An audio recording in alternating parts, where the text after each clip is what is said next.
Sir विकास की बात करें तो विकास तो काफ़ी हुई है, लेकिन वहीं पर हम लोग साइड बाय साइड महँगाई को भी देख सकते हैं। मतलब डे टू डे लाइफ़ में हमारे मतलब बहुत सारे चैलेंजेस हम लोग फेस कर रहे हैं। एज़ अ स्टूडेंट भी हम लोगों को बहुत सारी रिक्वायरमेंट्स होती है, लेकिन वो कहीं न कहीं बैक आउट हो रही है ड्यू टू द इन्फ्लेशन।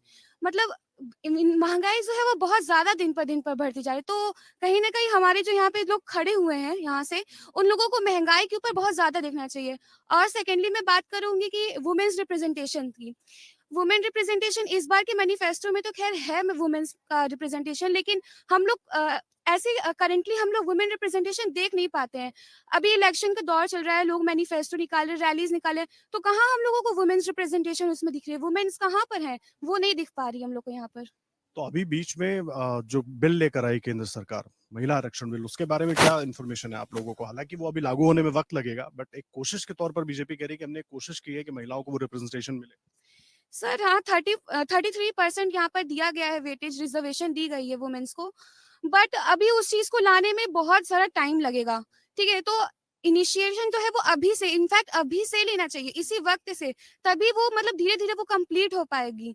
और यहाँ पे अभी इलेक्शन का दौर चल रहा है, तो यहाँ पे वुमेन्स को आगे बढ़कर उनका मतलब रिप्रेजेंटेशन होना चाहिए, उनको आगे पार्टिसिपेशन उनकी होनी चाहिए। लेकिन यहाँ पर हम लोग अभी देख नहीं पा रहे हैं। यहाँ पर तो सिर्फ़ मंदिर, मस्जिद जैसे मुद्दों को ही उठाकर इलेक्शन में रख दिया जाता है। यहाँ तक कि जो बहुत सारे बैकडेटेड वैसे बहुत सारे विलेजेस जो हैं, वो सिर्फ़ मोदी जी को ही देखकर वोट देते हैं। तो ऐसा नहीं होना चाहिए, और वो देखते हैं मोदी जी हमारे लिए सड़क बनवा रहे हैं, मोदी जी हमारे लिए मंदिर बना रहे हैं। उसके अलावा भी मोदी जी को बहुत सारी चीज़ें करने की ज़रूरत है, जिस पे वो ध्यान नहीं दे पा रहे हैं। क्या 1-2 चीज़ें बताइए?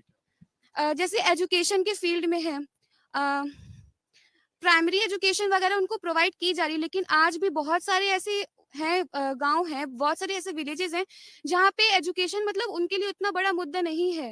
हाँ, और ये डाउरी वाला भी है। अभी अभी मैंने न्यूज़ आर्टिकल्स में पढ़ा था, एक विलेज में वाक़ई काफ़ी ज़्यादा अच्छे अमाउंट में डाउरी दी गई थी। तो कहाँ गई थी उस समय हमारी सरकार? तो उनको आगे-आगे दिखाना चाहिए ना, उनको वहाँ पे रोकना चाहिए था, बट ऐसा कुछ भी नहीं हुआ। तो इन सारी चीज़ों पर और ज़्यादा काम होना चाहिए। वो भी तब जब ऐसे वीडियोज़ वायरल हो रहे हैं सोशल मीडिया पर डाउरी के, और उस पर भी काम होना चाहिए। विकास हो रहा है, लेकिन तमाम चीज़ों पर ध्यान देना चाहिए। आगे आइए आप लोग। क्या नाम है आपका? So my name is Arya Anupam. अरे यार, क्या इश्यूज़ हैं? पहले तो युवाओं के बनारस के, इसलिए बनारस के मैं पूछ रहा हूँ, वाराणसी के, क्योंकि ये प्रधानमंत्री की लोकसभा सीट है, तो यहाँ पर कितनी चुनी? So first of all, I'm not a native of Banaras. Still, sir world wide बात की जाए पूरे इंडिया लेवल पे तो दो सबसे गंभीर समस्याएं जो आज के समय में देखा जा सकता है। पहली बात तो सर बेरोजगारी, दूसरा वुमेन सेफ्टी का मुद्दा सर। आज अभी रिसेंट रिसर्च के अकॉर्डिंग 83% इंडिया पॉपुलेशन जो है अनएम्प्लॉयमेंट का शिकार है। और मैं युवा हूं तो सबसे पहले इस बारे में बात करना चाहूंगी कि सरकार को इस मुद्दे पे काम करनी चाहिए।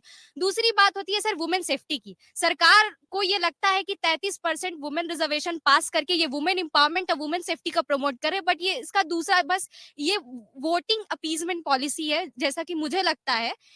दूसरी चीज सर ये है कि आज भी एनसीआरबी एक के मिनट, इसमें ये नहीं लगता कि आपको महिला आरक्षण की बात तो सदियों से होती रही है, कम से कम एक इनिशिएशन हुआ है, ठीक है, वो जब लागू होगा 2029, अभी एक प्रोजेक्शन है कि 2029 में शायद उसको लागू कर सकते हैं। उसके बाद हालांकि मुझे लगता है कि अगर 2029 में लागू होता है तो उसके बाद 5 साल शायद और लग जाए वो रिप्रेजेंटेशन बढ़ने में। Sir I appreciate government for this, लेकिन अभी भी बहुत सारे इश्यूज है वुमेन एम्पावरमेंट को लेके जिस पे सरकार को काम करनी चाहिए। एनसीआरबी के डेटा के अकॉर्डिंग अभी भी 70% महिलाएं जो है घरेलू हिंसा का शिकार है, 60% से ज्यादा वुमेन ट्रैफिकिंग का शिकार है, जिसपे सरकार को काम करनी चाहिए सर। अगर आप ये वीडियो YouTube पर देख रहे हैं तो हमारे चैनल को सब्सक्राइब करें और बेल आइकन को दबाना ना भूलें। अगर आप Facebook पर ये वीडियो देख रहे हैं तो हमारे पेज को लाइक करें।